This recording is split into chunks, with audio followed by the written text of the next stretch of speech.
Take over. All right, good morning, ladies. Good morning. I'm excited to be here. My name is Gallagher, and I am a St. Pete native, and came back to the area about 8 years ago to start my business. I am a naturopathic physician, and basically what that means is I approach healing from a natural perspective, looking at the whole body, addressing the root cause of whatever may be at play within the systems or the body. And I work with individuals as young as 3 to 6 months old, all the way up to individuals in their 90s. So I really focus on a lot of different health concerns. Some of the major things that I do work with are gut-related conditions, because a lot of what's going on in the body, an imbalance is rooted in the gut. Also deal with a lot of hormone balancing through all ages of life. And then also, I have some specialties as well. I work with a lot of cancer patients during and after their cancer cases and recovery. I do lymphatic treatments. I'm a lymphatic drainage therapist as well. So my journey in this world started with my own body and my own kind of illness in my early 20s. And it led me to develop and really investigate how food can heal the body. And I ended up getting a master's in nutrition and then moving on and getting a doctorate in naturopathic medicine. And then now I'm actually involved at USF. There's a really wonderful fellowship program that will end up yielding another master's program in functional medicine, which is the new buzzword for naturopathic medicine. So today I want to talk to you about some nutrition tips for your kids. And I understand there's a lot of different ages that you guys have. So it's really going to cover kids that are in the pre-K program all the way up to high school and 18 years of age. And there may be some tips that might be helpful for you, yourselves, and your spouse or partners as well. So I wanted to talk a little bit about nutrition specifically for learning, and then we'll talk about nutrition as it relates to hormone balancing, because those two go hand in hand. So this is a little bit of the services that I do. Nutrition counseling is a big part of my practice. There's really kind of two facets that I look at. It's either we're nutritionally imbalanced and or we're toxic. And so part of the world that I work in is healing the body using nutrients. And it's not just food, but it's maybe supplementation or removal of certain items we might be consuming through food, our water sources, our environments, our skin, hair care products, all that stuff. And then also looking at detoxifying the body and healing the detox organs like the liver and the lymphatic system, the kidneys. So the majority of what I do really is surrounded and focused on that. Today, I want to actually give you some things to take away that are specifically nutrition oriented.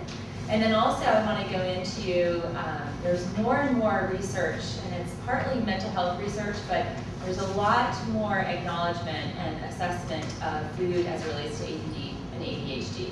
And so many kids are getting diagnosed very easily, and then they're being prescribed medication.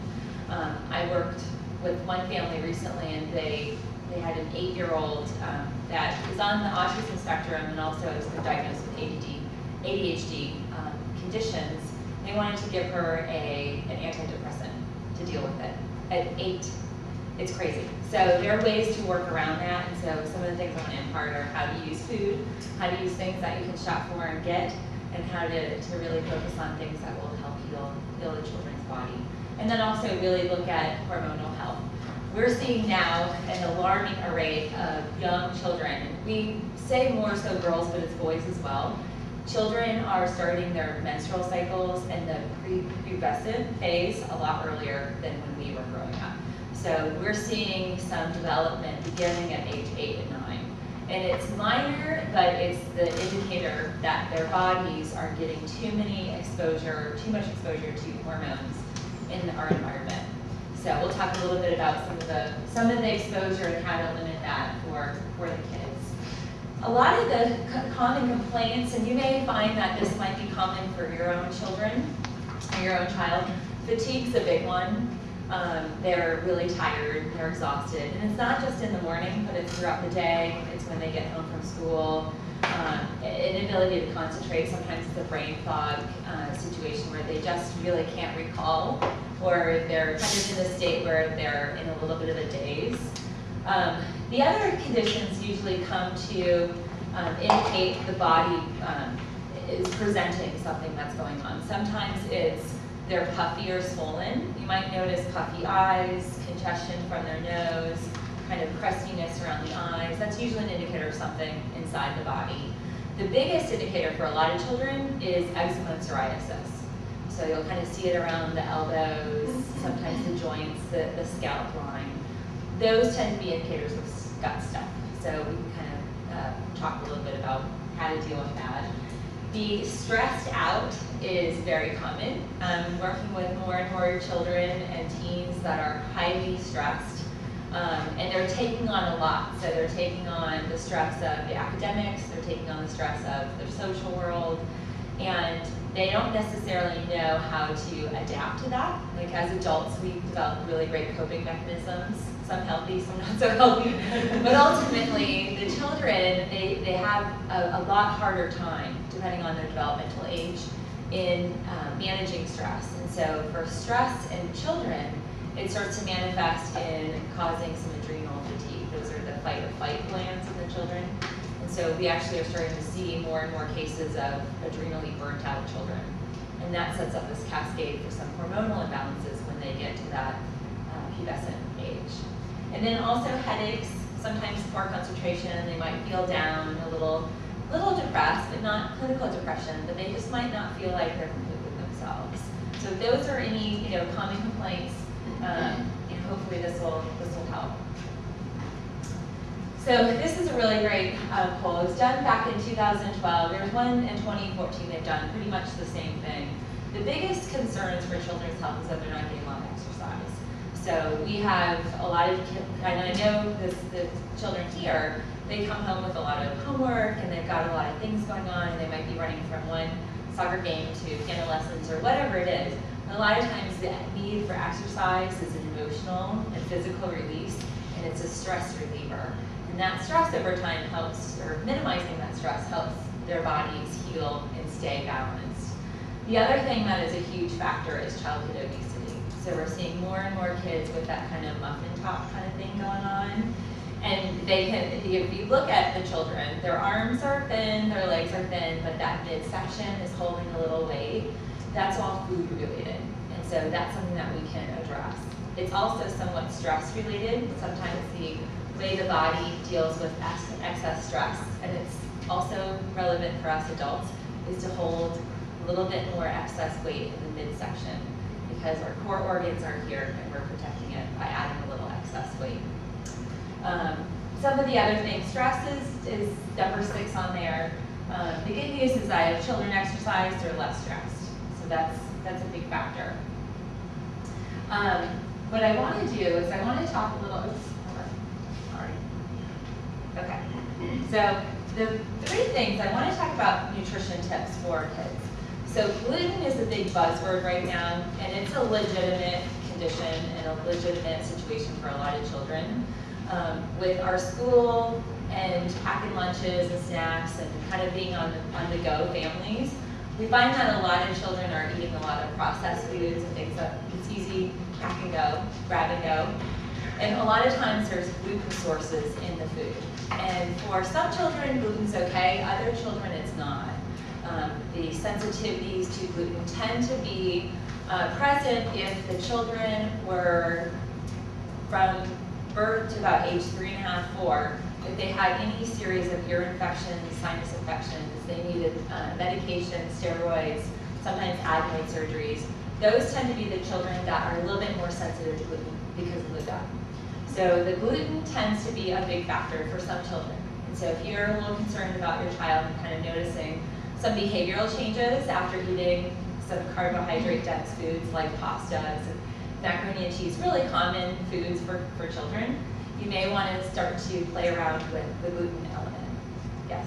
So the gluten-free pasta, how do you respond to using that as a supplement? Sure, I think it's a great solution. It's still carbs. It's still carbs. I mean, kids do need carbs because carbs is energy, but the degree of carbs, we want to make sure that it's more protein dense. Okay.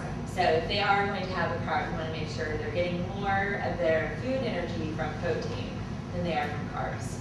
Yes.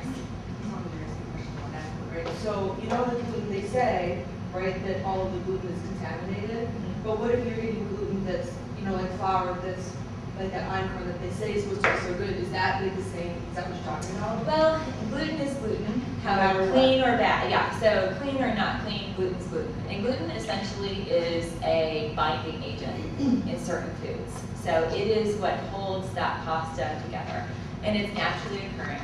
And what we found is that binding agent is an irritant in the digestive process. And so it'll cause some digestive grief for young kids. It's more important to note that if they've had any series of antibiotics or any steroids or any type of medication before age 5, their little guts are more susceptible to gluten. And it's been, a lot of kids, it's common for them to have sinus infections and ear infections, and for us to treat that with antibiotics. So if your children or child is on an antibiotic, you want to make sure you're supporting their system and keeping their little guts healthy by using probiotics and really minimizing the use of antibiotics for colds and common viral strains. Bacteria is very different. We need to address that. But the gluten tends to be more of an issue for those children. Yes. Sorry, Rhonda. It's okay. Yeah, it's okay. My Yeah. comments later on. For a child that has not had any ear infections when they were that age or antibiotics, are you still suggesting to eliminate gluten? I think it's child specific, family specific as well. So there are some hereditary predispositions that children may have from their parents. So if the parent is diagnosed with celiac or Crohn's or colitis, there's a greater chance that that child might be more susceptible just by the genetic makeup of their body. I do find that even, like for myself, I have no gluten intolerance, but I feel better. I feel less kind of bogged down digestively when I eliminate gluten. So it does have some benefits, even if there aren't any sensitivities. So it is good to consider. The one thing this past Saturday we had a gluten-free expo downtown, so I was there and did the presentation, and in the conference floor, there's all these gluten-free products, and it's all junk. I mean, the reality is, it's still, gluten-free cookies and gluten-free pasta, and, whole fresh foods are really healthy, good vegetables, good fruit, it's all really good things to get. So, I always say kind of use it with caution, because if, you don't want to replace gluten-free and replace that or put it in place of really good, healthy, wholesome food. And so I always kind of give that as a caveat and caution, because there are gluten-free folks that are still dealing with obesity and digestive disorders and all sorts of other things. Yes? If you're buying a canister of whole oats at a store, is that sometimes it contains gluten and sometimes it doesn't? Is that correct? Yes, there is an element of gluten in steel cut oats or your cut oats, rolled oats. It is the type of gluten that some people can tolerate and some people cannot. So for my celiac individuals, those are folks that gluten would send them into a hospital. It's so bad. I have some that are okay with oats, some that are not. It's some certain brands, it's sometimes where the oat's been raised or grown.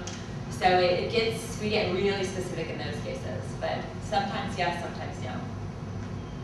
So the other thing that's really great for kids, and this is something that's really, really important, I like to recommend that all children start off with a good protein-dense breakfast.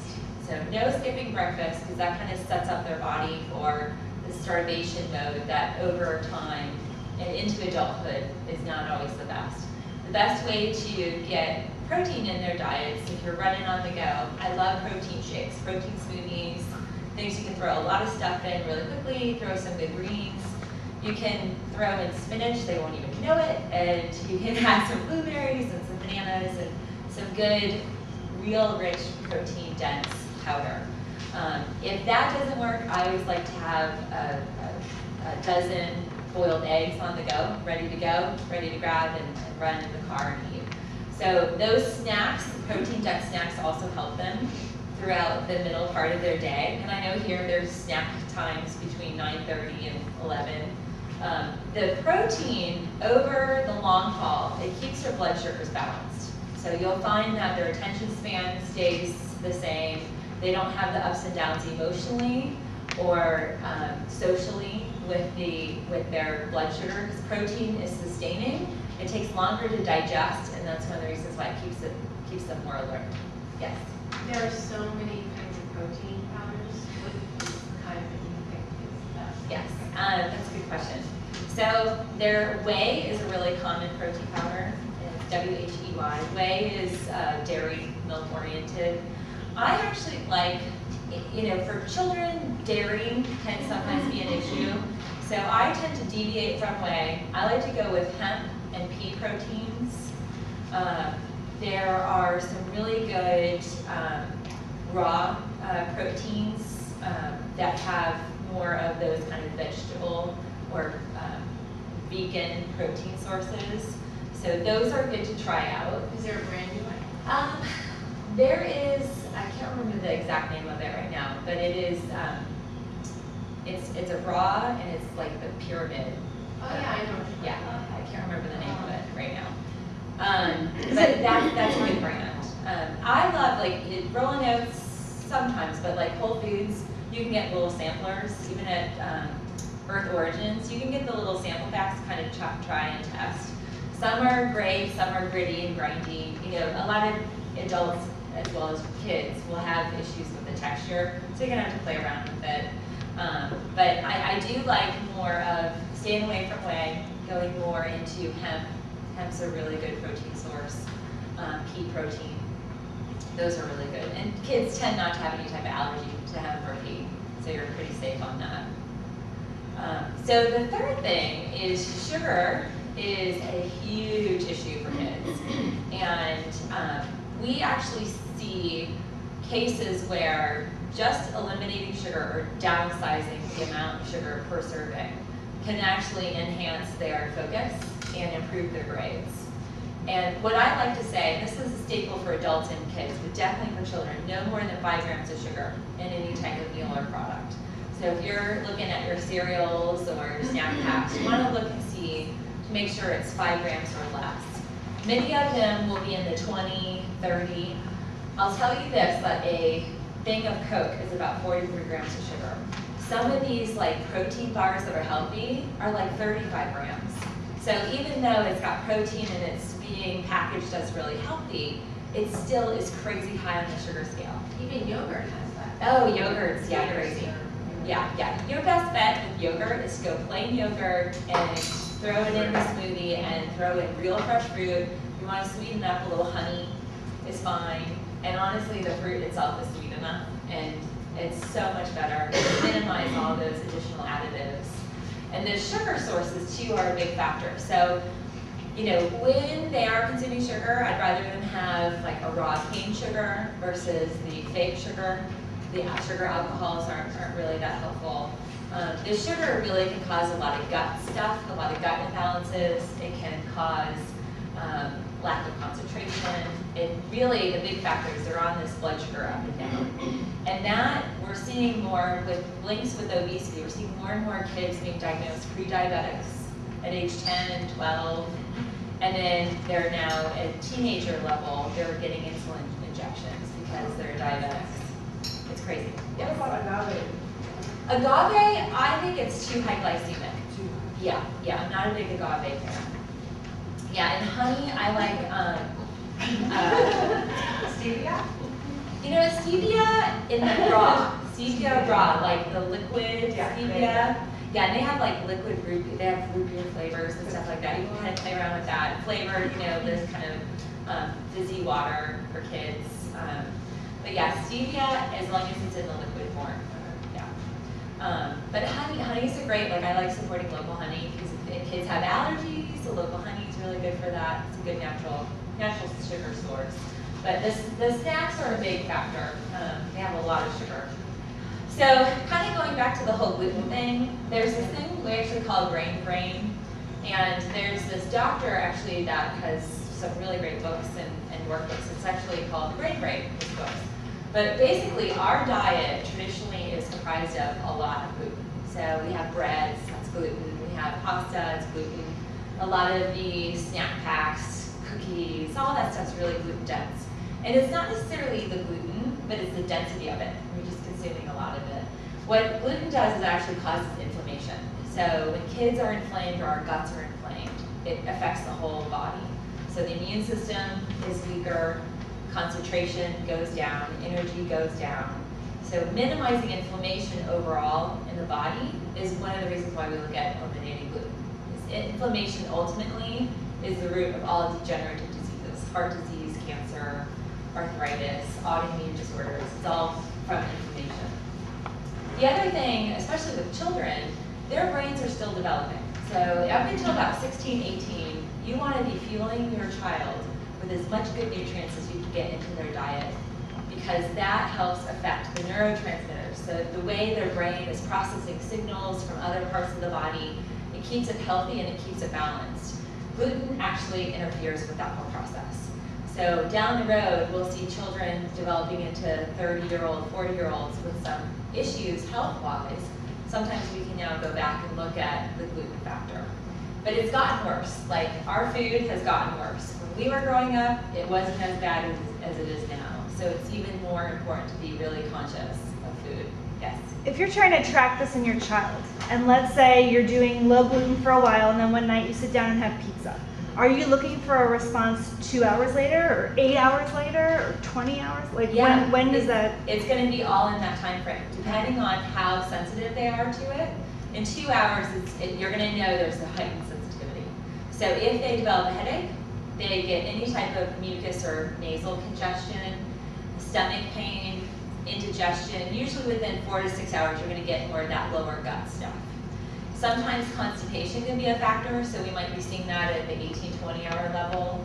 But real major sensitivities, you're going to see it more immediately.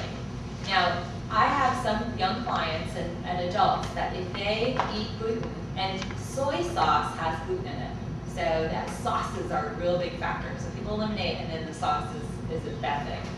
They will instantly have like a scratchy throat, they might get hives on their body.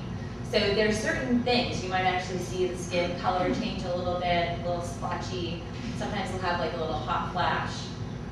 So you want to measure the body physical response and then also emotional or behavioral response. And for a lot of kids, we see it more in behavior than anything.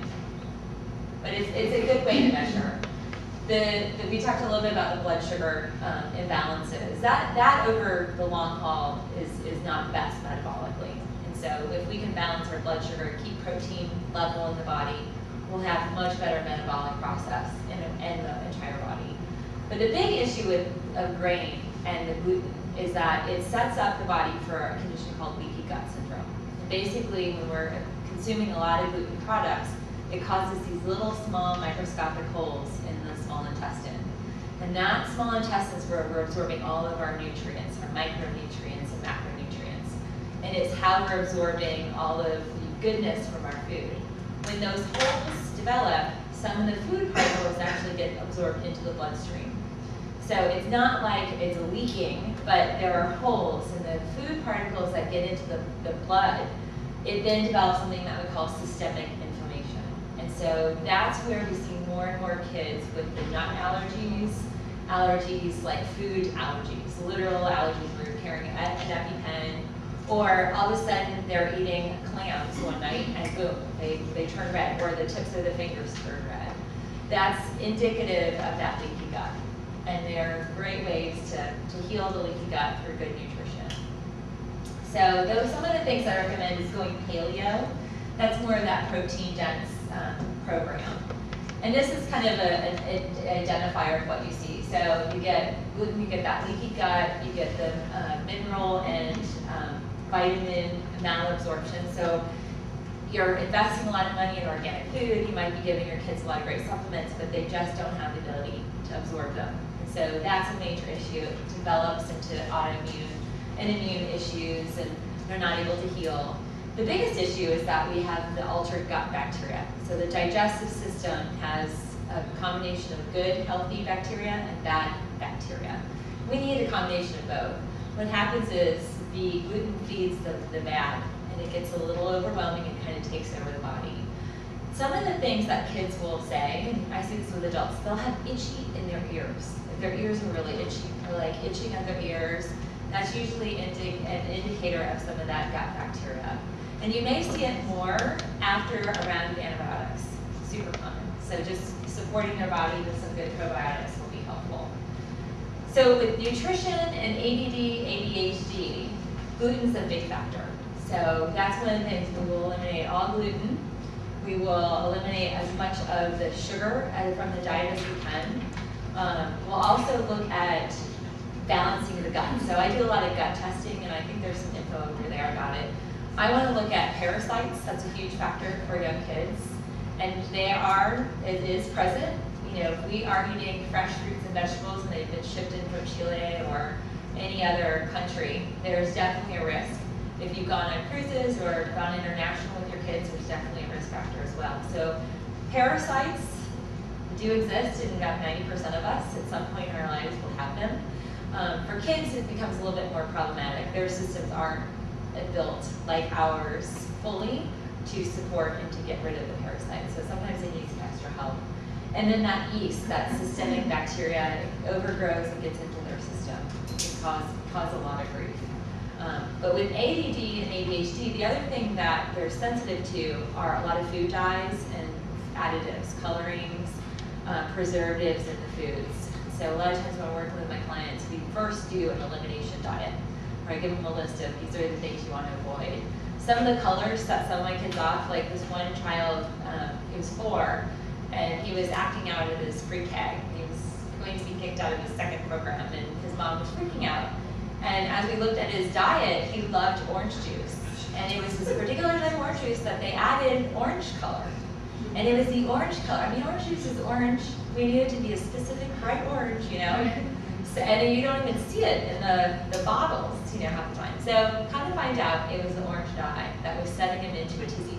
And so we eliminated it. He was doing fine. And he would be at parties and would go up to older people and like ask them for orange juice. And they'd be, oh, okay, you know, look at this, he has some orange juice.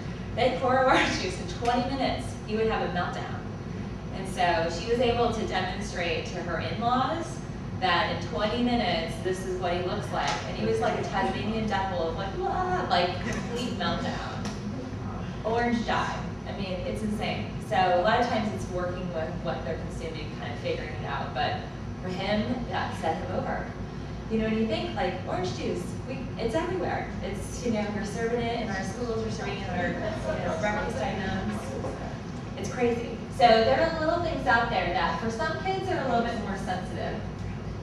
So the hormones, I want to talk a little bit about that. I just want to get a poll. Out of everybody here, how many of your children are in the pre-hormonal, hormonal phase? Okay. Yes, okay. So welcome to puberty. I think it's harder for them than it was for us nowadays. You know, the stress and anxiety that exists in their worlds make it even more of a challenge for them to tolerate the body changes and the physiological changes. So if this is how you feel, you're kind of managing your monster at home, you're not alone. And you know, the irritability, the wheat belly, you know, that kind of gut thing, that's an indicator that there may be some hormonal balances that they're dealing with. The big hormone is the stress hormone. We call it cortisol. And cortisol, it's present at all ages of life. And if children are going through any type of stressful time at school or socially, emotionally, whatever it is, they will have a greater production of this stress hormone. And the stress hormone, over the long haul, it starts to pull from their normal hormones, like estrogen, progesterone, and testosterone. So we'll start to see some of the early menstruating girls starting to have some of those like cramps and stuff that they really shouldn't start having. Sometimes they will have irregular cycles. It might take it 2 or 3 years to kind of regulate out. It might be heavy 1 month, it might be really light or skip 3 months. And so there's some irregularities that start to occur with that. Usually there will be advanced maturity. And you can do bone scans. I don't know if you guys have done that with your kids, but there's a way to analyze their bone structure. And so you can actually get a sense of your child's bone. It's the age, the maturity age. You can tell if your 9-year-old has the bone density of a 9-year-old, a 7-year-old, or a 13-year-old. It's a good way. A lot of doctors are now starting to do these scans with kids because it's a way to analyze too when and if we might be expecting their menstrual cycles to begin. So that's a huge factor. If you're kind of curious, you can work with your pediatrician in getting that type of test. Yes? How do you test cortisol? It's actually through saliva, and I do a 4-panel, a 24-hour sample. We do saliva testing, and we do it in the morning as soon as we wake up. We do it at lunch, dinner, and right before bedtime. And ideally, cortisol should be the highest in the morning, and it should be a normal high for everybody. That's your circadian rhythm. It's what gets you up out of the bed, gets you up naturally. Then throughout the day, you're kind of coming down to regular. At lunchtime, you want to kind of be between lunch or breakfast and dinner. And then you kind of come to dinner and evening are really close to each other. There's variances where I have some clients that are like crazy high in the morning or crazy low. So I can explain why if somebody cannot get up out of bed or you feel like, oh my God, I gotta hit that snooze button for like 3 hours. Or with your kids, if they just are immobile, and you can't even understand what they're saying, they're like walking zombies for 2 hours, it could very well be that the cortisol is a little low in the morning.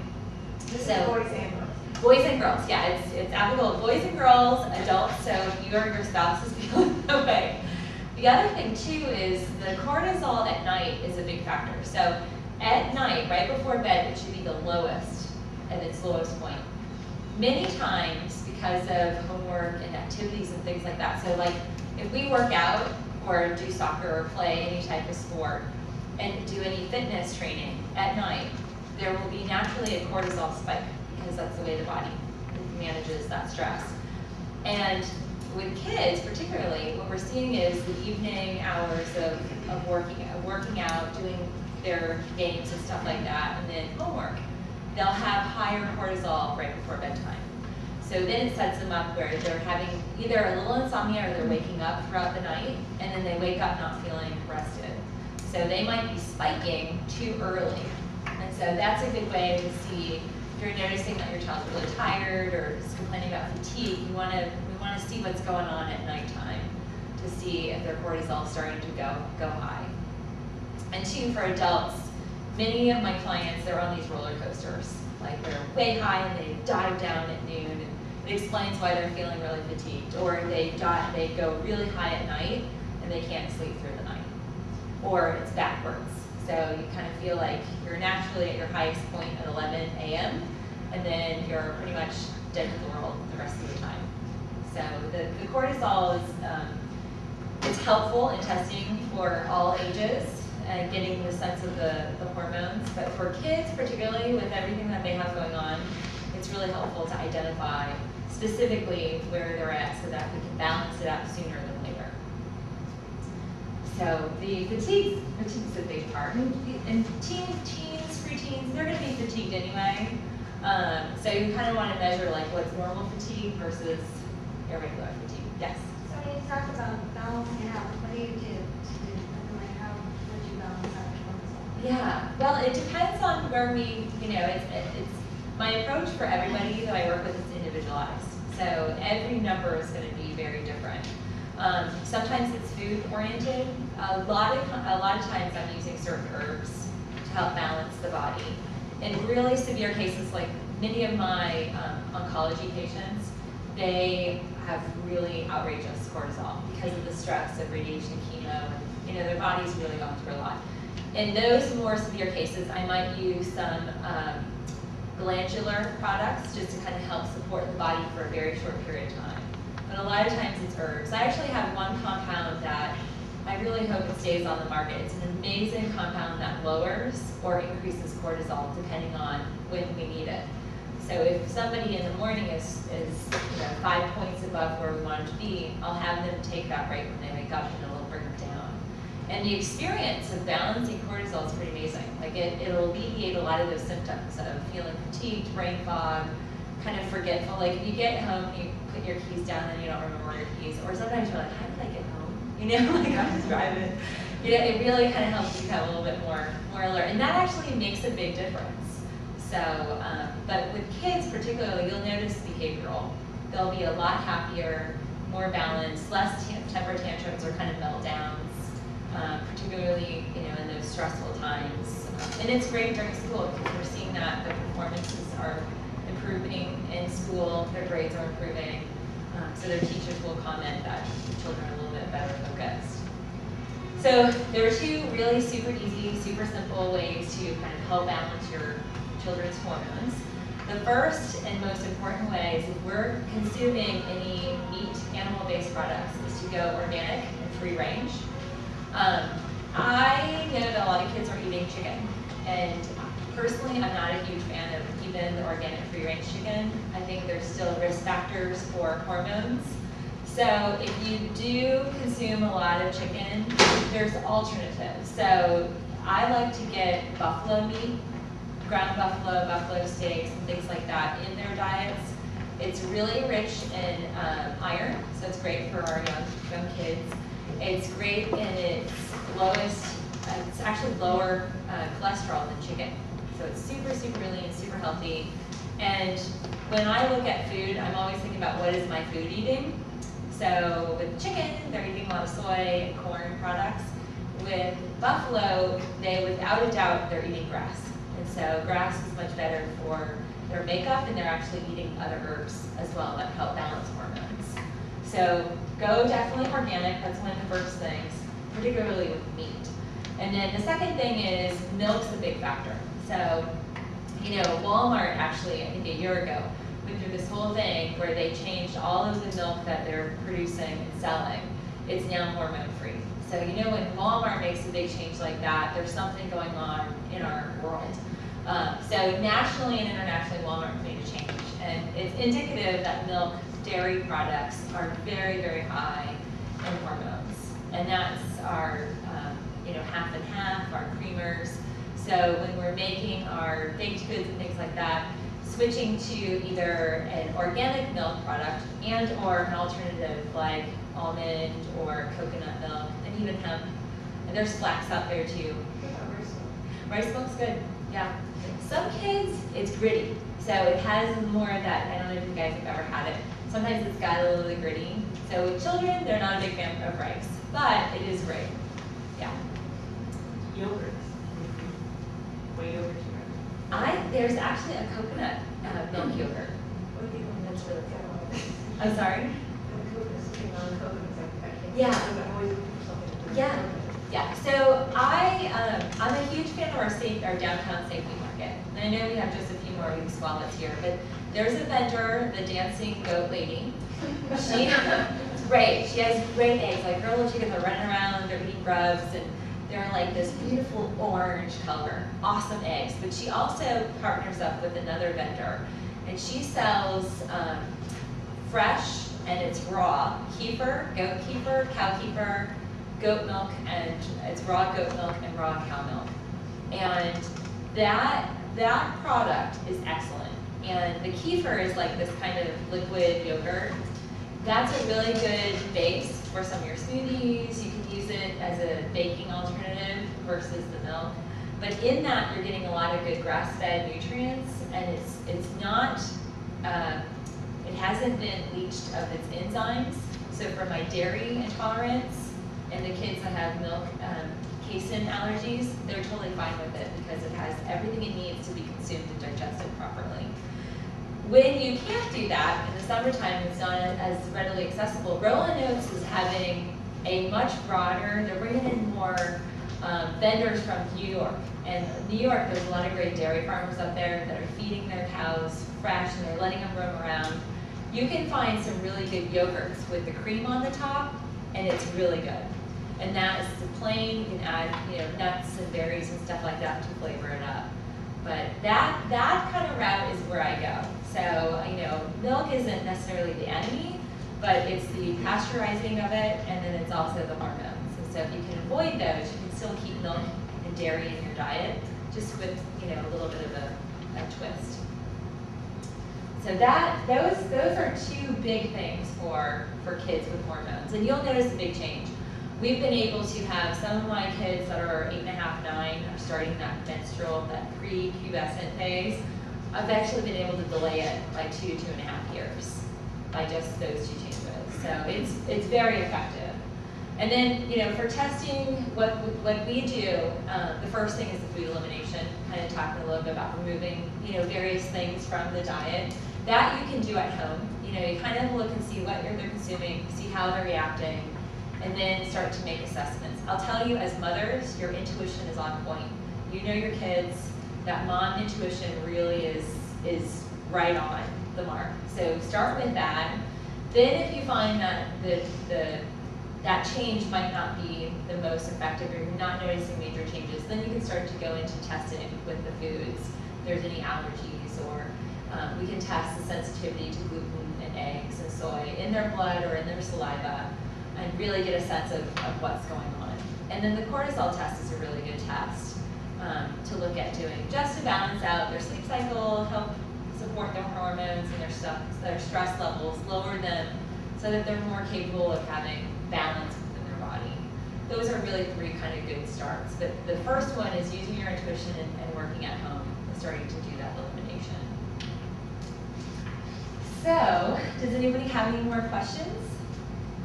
What about like the rice chips? Can you have organic rice chips, kind of gluten or? Yeah, I mean, rice is a great alternative, and there's more accessibility for products like that.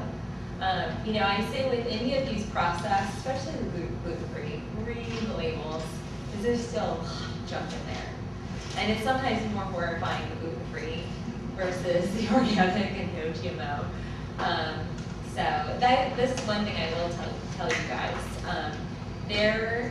There's a lot of discussion about the GMOs, the genetically modified organisms, and our altered chemistry of food.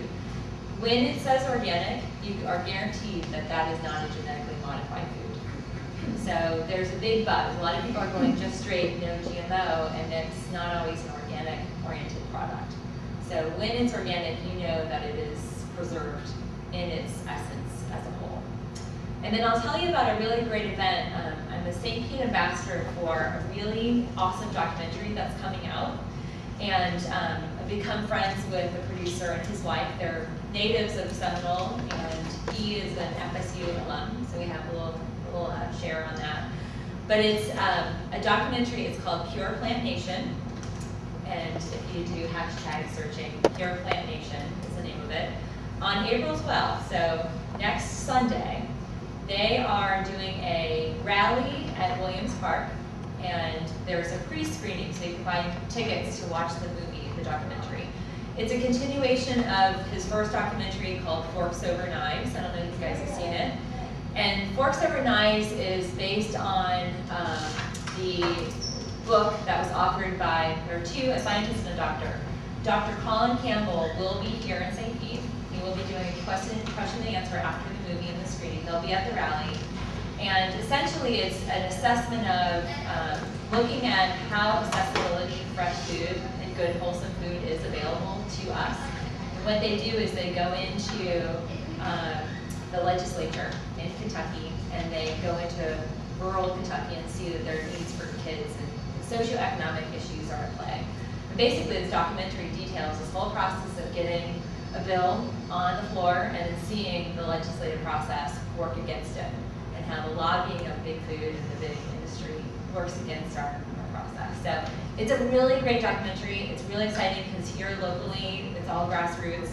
There's only 3 rallies that they're doing in their whole kind of movie tour. So April 12th will be St. Pete's debut, and it's going to be really neat. So if you guys have read that book or are aware of that, you can meet the author. There's a great Forks Over Knives cookbook. Yes. That a friend of mine Yeah, helped it's great. on. Yeah. It's really, really good. Good recipe. Yeah, and they're coming out, they'll also be doing complimentary workbooks and stuff like that. But yeah, Forks Over Knives, that documentary is all about how whole, fresh foods really great, it's very healing.